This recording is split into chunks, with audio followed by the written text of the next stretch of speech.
antes de comenzar, la pastora y yo nos reunimos toda la semana, los jueves, para estudiar la Biblia. Y esta es mi octava prédica.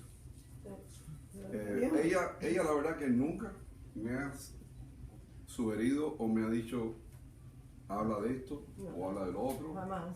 Y yo la verdad que tampoco le he dicho de qué es lo que voy a hablar, porque en muchos casos yo no sé de lo que voy a hablar. Es más, esto, que es la prédica de hoy, Espi, que está aquí, que trabaja conmigo en la oficina, es la que siempre me hace el favor de mecanografiar. Y yo típicamente lo que hago es cojo un sábado del mes, me meto en mi oficina y empiezo como a las 2 de la tarde y a las 6 ha salido de mí lo que usted oye. El tópico de hoy es difícil. Es un tema no acogedor. Es un tema que cae un poco pesado. Pero quiero que sepan que no se pongan bravos conmigo, yo soy el vocero solamente. Solamente estoy compartiendo algo con ustedes que una vocecita me dijo que debería tocar este tema. Y no es casualidad, pero este fin de semana en este país se conmemora el lunes personas que han dado el máximo, que dieron su vida para que tú y yo podamos disfrutar de todas las bendiciones que hay en este país. Desde la guerra civil hasta ayer en Irak y Afganistán. Hombres y mujeres que dieron de su vida. El tema de hoy es: hay que dar para recibir. No hay cosecha si no hay siembra. Puedes pensar en ganarte la lotería, but there's no free lunch. Y es un tema difícil. ¿Cuántos de ustedes aquí estuvieron la vez pasada y oyeron la prédica del perdón? Lo difícil que es perdonar. Lo difícil es que cambiar las cosas como tú estás acostumbrado a hacerlas todos los días. Lo difícil que es entender que hay que caminar por fe y no por vista, sin usar el sentido de razonamiento. De perdonar al que te ha herido, o el que tú sabes que te está hiriendo en este momento y que está tramando contra ti para herirte. Eso es dificilísimo. Y lo difícil es convertir el bolsillo tuyo y dar con fe y con gozo y alegría en tu corazón. Mira, yo cuando fui a Alfa y Omega por primera vez y vi que los miembros estaban con los brazos alzados, dando brinquitos y hablando en lengua, yo pensé que mi mujer me había traído una casa de loco. Pero cuando el pastor Delgado hizo un llamamiento y le dijo a la gente: los que están diezmando hoy vengan al frente y traigan sus diezmos, que es el 10% de su salario, yo dije: wow, esto me está confirmando que de verdad estoy en una casa de locos. Esta gente está dando 10%, esto es una cosa que es fuera de mi entendimiento. ¿Qué incorrecto estaba yo? Mira, el apóstol Pablo, ustedes saben que él era un escolar rabínico y hasta los últimos días de su vida él era como el enforcer del reino de Dios. Él era el que el Señor había designado para mantener a las ovejas, bien si eran gentiles o hebreos, que no se desviaran de las enseñanzas de Jesús. Y Lucas, que era un compañero de Pablo, escribió 2 libros, Lucas y Hechos. Y en Hechos nos habla de lo que estaba hablando Dialma y que va a tratar en su próximo sábado, del Espíritu Santo y la importancia del día de Pentecostés, de ser investidos en el poder del Espíritu Santo, de poder ser testigos de Jesús. No, esto no es testigo de Jehová. Los que ven ustedes los sábados con los libritos caminando por ahí, que no creen en la Trinidad, piensan que Jesús solamente era un hombre y crean que hay 144,000 que se van a salvar y el resto van al infierno. No, no, estoy hablando de que seamos testigos de Jesús. Y el hablar en lenguas es representativo de tener esa autoridad del Espíritu Santo dentro de ti, dentro de nosotros. El día de Pentecostés, que lo celebramos el día 15 de mayo, Jesús había estado 40 días después de haber resucitado. Estaba aquí en la tierra. Y sí, dejándole saber a sus discípulos que Él les dejaba al Espíritu el que iba a estar con ellos, para que ellos no estaban angustiados, porque sabían que él se iba. 10 días después, estaban todos reunidos en el aposento alto, 120 de los discípulos. Y en ese momento viene un viento, un soplo, un estruendo, y como fuego, sobre ellos, el Espíritu Santo, y ellos empiezan a cantar, a reírse y a hablar en lenguas que no eran las lenguas de ellos. Y no estoy hablando en otros idiomas. En Hechos, capítulo 2, versículo 4, dice lo siguiente: y fueron todos llenos del Espíritu Santo y comenzaron a hablar en otras lenguas según el Espíritu les daba que hablasen. En Marcos 16, 17, Marcos capítulo 16, versículo 17, el Señor nos da una instrucción donde nos dice: y estas señales seguirán a los que creen. ¿Cuántos aquí son los que creen? Levanten la mano. Y estas señales seguirán los que creen: en mi nombre echarán fuera demonios y hablarán nuevas lenguas. Eso no quiere decir que vas a aprender francés o alemán. Mira, la raíz de toda duda, de toda incredulidad, de ansiedad, de temor, es la falta de información, la falta de entendimiento y la falta de revelación de la palabra. Amén. Tienes que afincarte en la palabra. Escrito está: la palabra es espíritu y es vida. Eso es Juan 6, versículo 63. Mira, pero si me fue difícil para mí entender el tema, que hablar en lenguas no es estar loco, estar a un punto de entrada en mazorra. Y entender que cuando las personas hablan en lenguas, lo que están reflejando es que tienen la unción del Espíritu Santo sobre ellos, que es una comunicación directa entre la persona y el Señor, donde no hay interferencia de circunstancias o de Satanás que puede venir a desviarte de lo que estás pensando o sintiendo. Pero tomar el paso adelante aún fue más difícil en el tema de que yo le hablé la vez pasada. Mi enseñanza católica era muy diferente. La costumbre mía de muchacho era los domingos, cuando pasaban la cesta, yo dejaba $1. Eso es lo que mis padres me habían enseñado, eso es lo que hacía todos los domingos. Nosotros decíamos pasar el cepillo, que yo no sé si la connotación es cuando te dicen me cepillaron, es que te quitaron algo. Y yo la verdad sentía que me estaban quitando algo. Te voy a decir completamente, ¿sabes? Como yo me sentía. Es más, para mí era como una forma de limosna o de una obra de caridad. Yo nunca lo vi en mi mente como si yo estaba invirtiendo en algo. Nunca. Es más, yo le voy a decir la verdad. A veces yo me escondí un poquito de mi padre. Mi padre me daba un allowance semanal. Esto cuando estaba en high school, ¿no?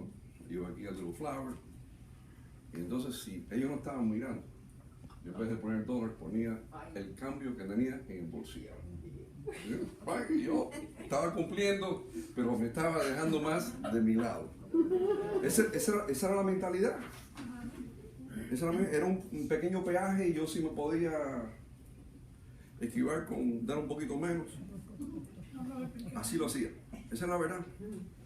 Y sé que este es el tópico más difícil para todo el mundo. Sé que esto va a le caer pesado a algunos de ustedes.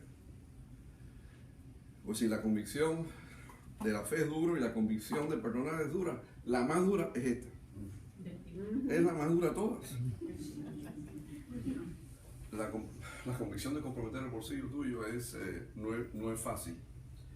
Yo no sé si ustedes aquí lo pueden hacer. Esos temas que tienen que hacerse la pregunta este fin de semana. Si ustedes pueden tener un compromiso con el reino de Dios. Yo recuerdo de muchacho, yo tenía un concepto que había una relación muy directa entre el bien espiritual y la pobreza. Que resumidas cuentas, que lo más alto que había era aquellos que en este mundo se habían comprometido al mundo no material, donde la pobreza y la falta de bienes materiales era un requisito para espiritualidad y santidad de la persona. Yo me recuerdo que siempre, para mí, yo veía un monje muy austero, sin nada flashy. Nunca había una monja con una cartera Chanel o con zapatos Jimmy Choo, ni nada de eso. Sí, para yo siempre había eso, era un símbolo de que mientras más pobre, mientras más simple, mientras nada de lujo, más espiritual tú eres, más cerca del Señor estás si tú eres pobre. Ese era mi concepto de muchacho. Hacían votos de pobreza. Además, muchos de los ídolos católicos eran una reflexión de esa condición.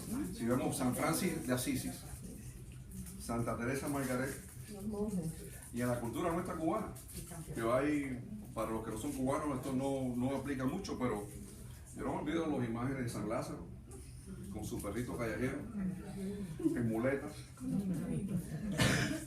Digo esto porque la imagen de San Lázaro, sucio, con ropa ripiada y con el perrito, pues no es exactamente un fashion statement como lo que ves cuando pones la televisión del TVN y ves a Crystal Dollar o ves a Billy Graham, personas trajeadas, vestidas bien.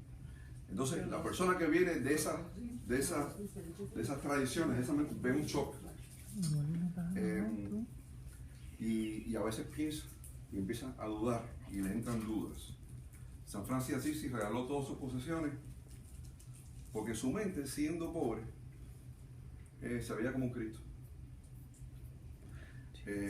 Y si tú empiezas a estudiar la cristianidad y la parte histórica, ves en los momentos en que hubieron diferentes sectos y personas que empezaron a enfocar y a pensar en esa manera, donde, igual que Santa Teresa, donde eran representativos de abstinencia y un compromiso con pobreza. De manera que yo de muchacho, yo estaba medio confundido. Yo pensaba que, tú sabes, que si tú tenías dinero y eras flashy, pues no podías estar cerca de Dios. Tenías que estar pobre, tenías que vestirte muy humildemente, tenías que tener un compromiso con la pobreza. Pero nada de eso es bíblico. Nada de eso es bíblico. Y no voy a estar más lejos de la verdad.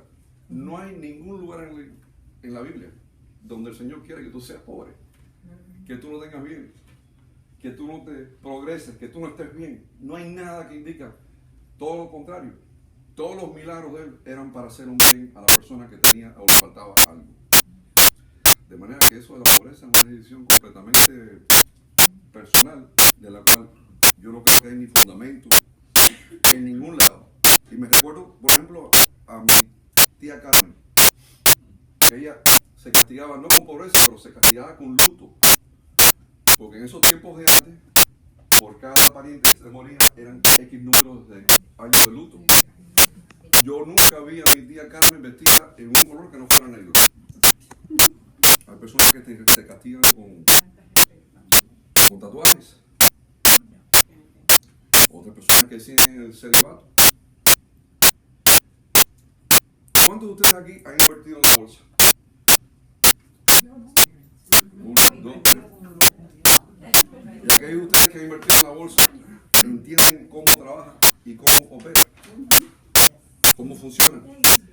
Entienden los riesgos de invertir en una compañía dirigida por terceros que ustedes no conocen quiénes son los que están al mando o los que están en la junta de directores, pero invierten de todas maneras. ¿Cuántos de ustedes han hecho una inversión inmobiliaria? Comprar una casa o un condominio en la playa como un cajón.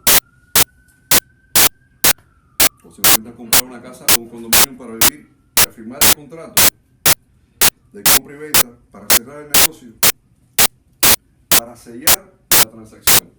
tienes que hacer dos cosas. Primero, tienes que afirmar con tu firma que tú estás de acuerdo, una declaración de acuerdo. Y segundo, tienes que pagar un monto inicial. Algunas personas le llaman un depósito, un anticipo. Típicamente es el 10% de la transacción. Típicamente. Y es representativo de tu compromiso con ese pago que está sellando la transacción. Es más, en la mayor parte de las sociedades que yo conozco, si ese contrato no hay ese pago inicial, no es válido. No ha habido un cambio. Daisy sabe que una de mis canciones favoritas que cantamos esta mañana, Dios del Pacto, donde dice: Dios del Pacto, que guardas tus promesas, que cumples tu palabra, que guías mi destino por gracia estoy aquí. Ese pacto entre el Señor y cada uno de nosotros que lo hemos recibido como nuestro Señor y Salvador no está sellado sin un acto correspondiente de parte nuestra. En otras palabras, tienes que cumplir tus obligaciones igual que Él cumple sus promesas, pero tú tienes que sellar el pacto. Y ese sello es nuestra siembra en el reino de Dios. En la prédica anterior yo hablé de la historia de los fariseos. Yo dije que eran los tricky devils, los fariseos. Tratan de engañar a Jesús varias veces, pero en este caso, que lo encontramos en Mateo capítulo 12, versículos 13 al 17, los fariseos lo confrontan a Jesús en público y le dicen: Jesús, ¿es justo pagar el impuesto imperial a Roma? Entonces Jesús se mira a ellos y le dice: tráiganme el dinero, que es la moneda romana. Y le dice a los fariseos: díganme quién es la cara. Los fariseos, obviamente a Jesús le había dado la vuelta al tema. Los fariseos le dicen: la cara es César. Y le responde Jesús: devuélvale a César lo que es de César, a Dios lo que es de Dios. ¿Recuerdan la prédica? Esto es muy importante porque en el Nuevo Testamento el tema de diezmar casi no aparece excepto en dos lugares. Y eso le ha dado mucha pólvora a escolares, a pastores, a predicadores, de postular que cuando Jesús nos redimió de la ley, también nos redimió de pagar el diezmo,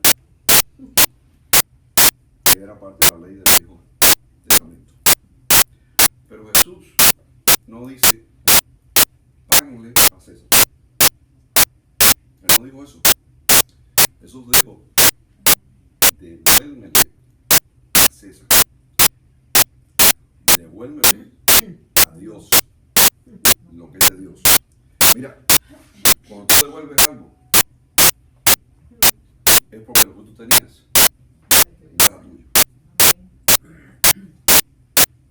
Es porque lo que tú tenías, alguien te lo había dado. Lo tenías en préstamo. Tú simplemente lo estás devolviendo. Puede ser en servicio, en facilidades, en dinero, si es un préstamo bancario, etc. ¿Qué cosa es el diezmo?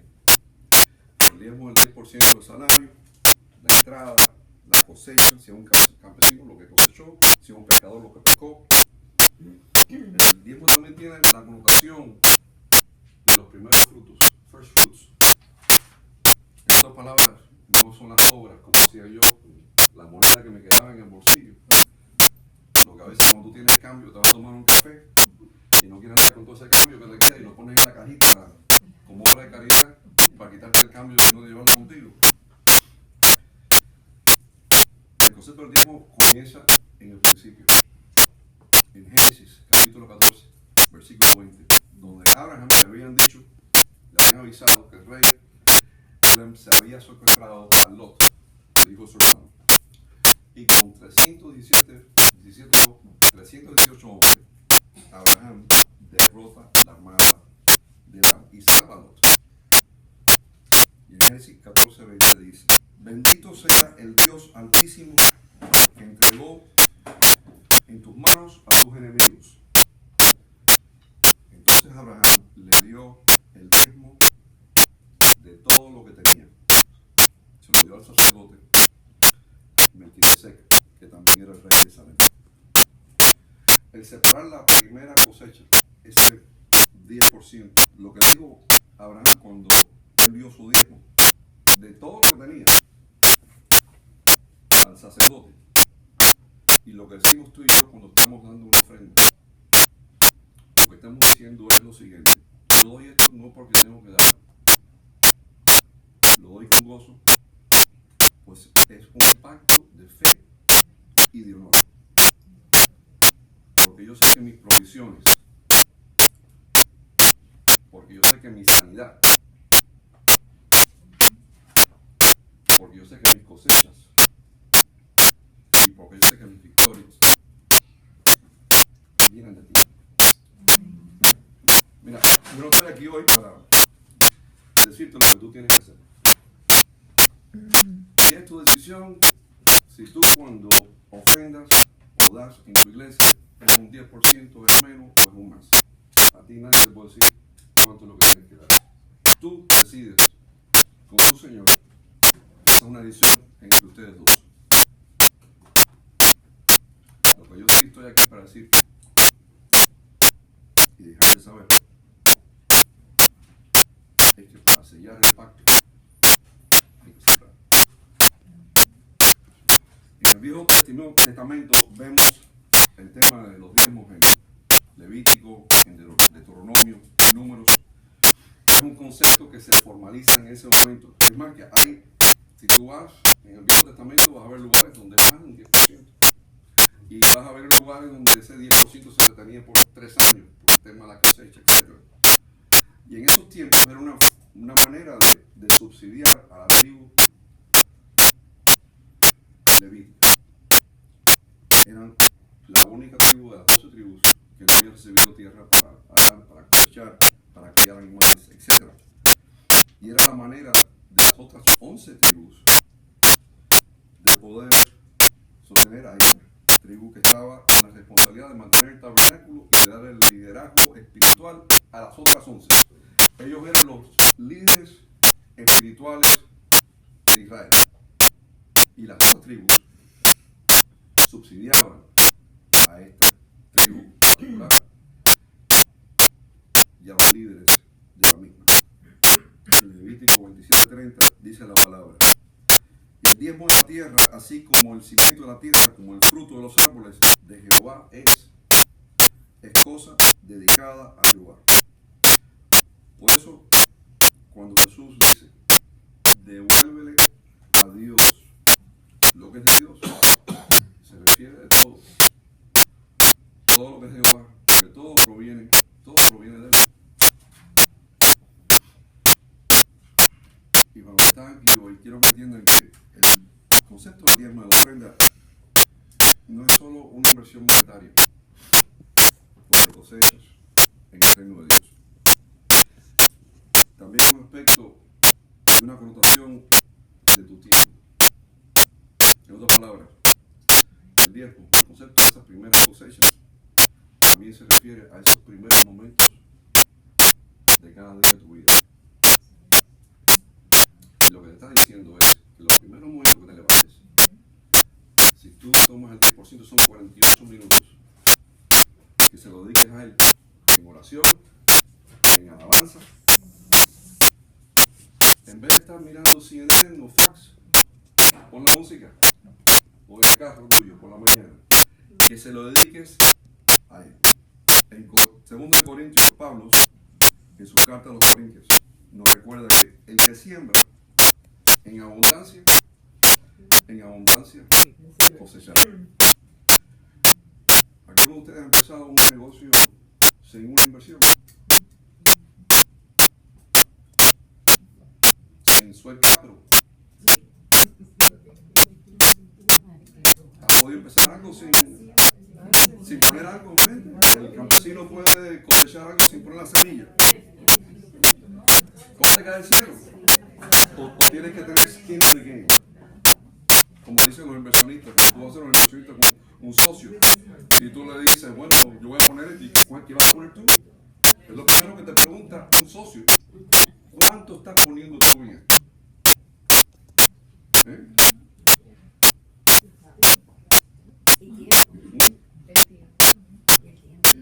¿Y qué es lo que quiere todo inversionista? Quiere un retorno sin inversión, ¿no? Mira, el Señor es el máximo inversionista. El máximo. Pero nosotros somos inversión. Él espera que nosotros seamos los promotores de su reino aquí en la tierra, llevando el evangelio a las cuatro esquinas, haciendo crecer y expandiendo el conocimiento de la palabra. En 1 Corintios 3:7 nos recuerda el Señor, porque a veces tú sabes cuando las cosas no van bien nos olvidamos. Nos olvidamos de quiénes somos, cómo estamos aquí, cómo llegamos. El éxito a veces nos hace crecer la altivez, el orgullo, que son todas cosas que el Señor aborrece. Y en Corintios, Pablo, estas palabras son bien importantes porque nos recuerda que el crecimiento lo ha dado Dios. Así que ni el que planta, ni el que riega, sino Dios es el que da el crecimiento. En Gálatas 6:7 está el dicho de que esto es sobre todas las abuelitas cubanas, que lo decían: no se engañen, no se burlen de Dios, que cada uno cosecha lo que siembra. Si alguno de ustedes busca sabiduría como buscó Salomón, que en vez de pedir riquezas, en vez de pedir venganza de sus enemigos, en vez de pedir larga vida, Salomón pidió sabiduría. Y en Proverbios, que es el libro de sabiduría de la Biblia, capítulo 3, versículo 9 al 10, dice la palabra: honra a Jehová con tus bienes, con las primicias de todos tus frutos. Serán llenos tus graneros con abundancia, y tus pesas rebosarán de vino. ¿Cuál es el propósito del diezmo? Expandir el reino de Dios. No hay otro. ¿Cuál es el propósito de los accionistas y los directores de IBM, de Apple, de Microsoft, de Google, de General Motors, que compran sus acciones en la bolsa? Lo mismo: expansión, valor, crecimiento. Todo eso lo vemos bien, ¿verdad? Cuando vemos eso, le damos crédito. En el reino de Dios lo hacemos igual. ¿Quiénes somos los accionistas del reino de Dios? Tú y yo. No hay más nadie aquí. Somos nosotros. ¿Y dónde quiero ir? ¿Dónde van? A la iglesia. ¿Y qué es la iglesia? La iglesia es donde tú aprendes tu palabra. Puede ser una iglesia, puede ser otra iglesia, no sea la iglesia que ustedes van.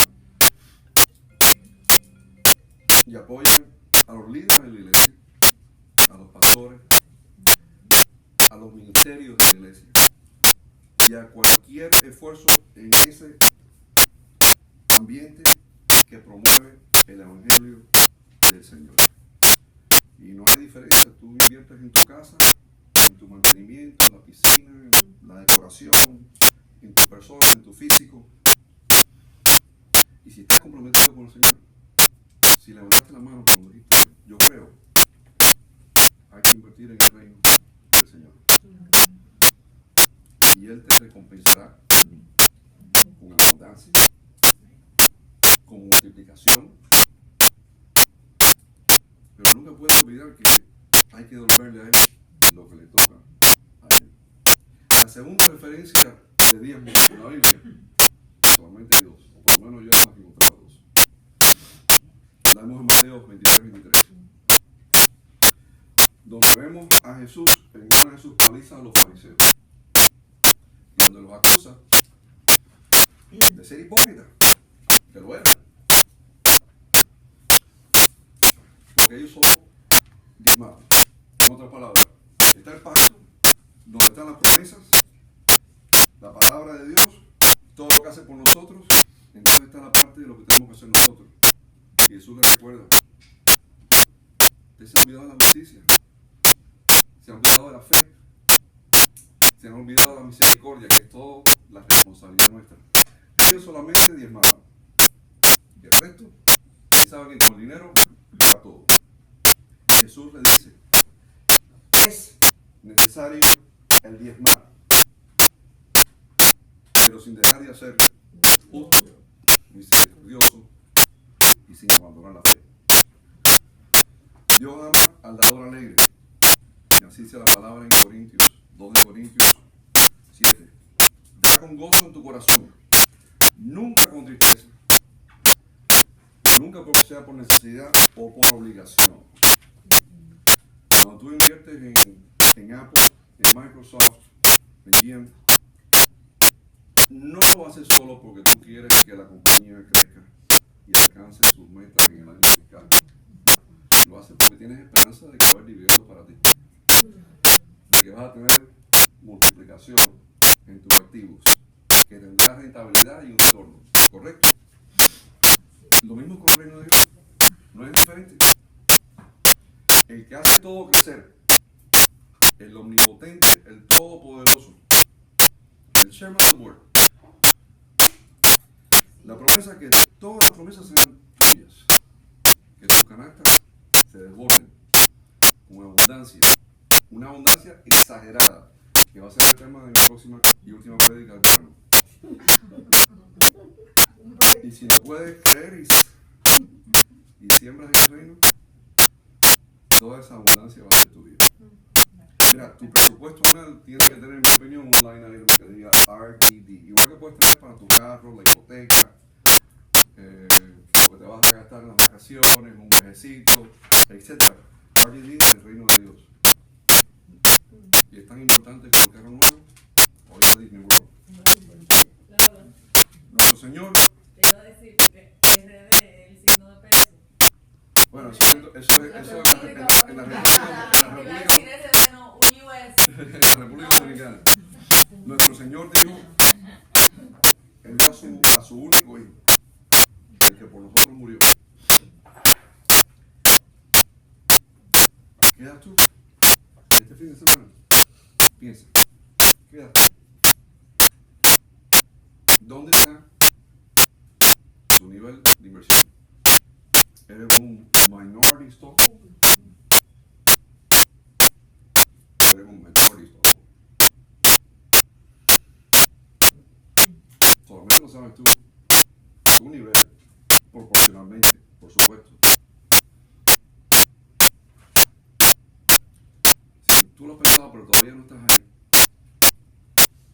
ese concepto de dar a ese nivel es una cosa que es shocking. Como era para mí de venir de dar el pesito todos los domingos. Cuando yo vi eso al 10%, digo, wow, ¿qué es esto? La verdad es que mis ofrendas en Little Flowers en Agustín era una limosna, sinceramente. Yo no puedo decir que era otra cosa. Era cambio. Si tú todavía no estás decidido, yo quiero cerrar la prédica con unos versos del Viejo Testamento. Del último libro del Viejo Testamento. Malaquías 3:10. Dice: traed todos los diezmos al alcohol del almacén, y allá alimento en mi casa. Y esta es la parte más importante. Probadme ahora en esto, dice Jehová de los ejércitos, si no os abriré las ventanas de los cielos y derramaré sobre vosotros bendición hasta que sobreabunde. No es que llene tus necesidades, no, sobreabunde. Otra palabra, que te va a dar cosas que ni tú esperabas que te ibas a dar. El Señor dice, si tú tienes dudas, no estoy seguro, no, I'm not sure. Pruébame. Te está retando. Dice, Y yo, el Dios que saqué a José del hueco, yo, el Dios que abrí el mar rojo, yo, el Dios que lancé la piedra de David a Goliat, yo, el Dios que alimenté a 5,000 hombres con 5 panes, con 2 peces. Pruébame. ¿Cómo te dice? Eso dice, pruébame. Y yo abriré las ventanas de los cielos, derramaré sobre vosotros bendiciones hasta que sobreabunde. Promesa de multiplicación a ti y a tus queridos. En otras palabras, esto no solamente es lo que va a hacer for me now. Mi nieta y sus hijos. Igual que hoy estamos disfrutando en este país de libertad por la gente que murieron por nosotros hace cientos de años. Ellos sembraron en nuestra vida. Cuando Steve Jobs se paraba en el stage y prometía a los accionistas de Apple, olían la coca a los accionistas de Chrysler, uno con un nuevo modelo, otro con un nuevo teléfono, y prometían un futuro brillante. Los que aquí levantaron la mano y compraban en la bolsa, llamaban a su broker Merrill Lynch o Prudential Bank, decían buy. Sin duda, ¿verdad? Y no te preocupabas cuando veías en el reporte anual cuánto es lo que ganaba Steve Jobs, cuántas millones de acciones recibía, cuánto ganaban los directores, qué carros manejaban. Pero a veces nos ofende o nos preocupa si vemos que un pastor tiene un reloj de pulsera de oro o si me está manejando bien BMW. Eso sí nos preocupa. Eso no alarma. Porque tiene un avión. Eso no. Pensamos que el Señor lo está yendo a enriquecer a una persona en la iglesia, a una persona que está mirando en el ámbito espiritual, pero eso no nos molesta si está en el ámbito corporativo. Lo vemos normal, lo vemos que es justo y que es merecido.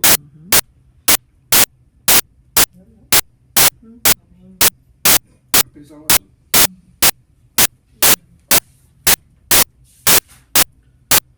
Mira, cuando el Señor dice pruébame, que con sobreabundancia te bendeciré, ese es el Señor.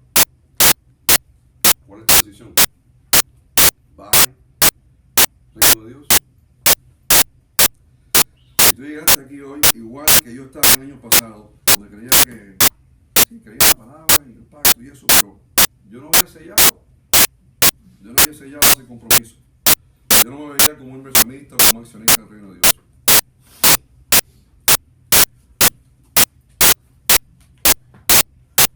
Si tú estás igual que yo, como estaba yo quiero decir una oración. Y si quieres decirla, párate donde tú estés y dila conmigo, voy despacito y léela, repite lo que voy a decir, donde estés ahora. Padre Celestial, aquí estoy ante tu presencia. Declaro con gozo y sabiduría mi corazón. Reconozco las promesas que tú tienes para mí. Que tú, Señor, eres el dueño de todo el oro y de la plata. Reconozco, Señor, que tú eres un Dios de riqueza, no de pobreza. Reconozco, Señor, que eres un Dios no de escasez, pero de abundancia. Señor, tú me has dicho, pruébame. Yo hoy declaro que de hoy en adelante fielmente estaré con mis que tú, Señor, abrirás los cielos y derramarás tu bendición con sobreabundancia sobre mí y los míos. Y tu pueblo dice: amén. Amén.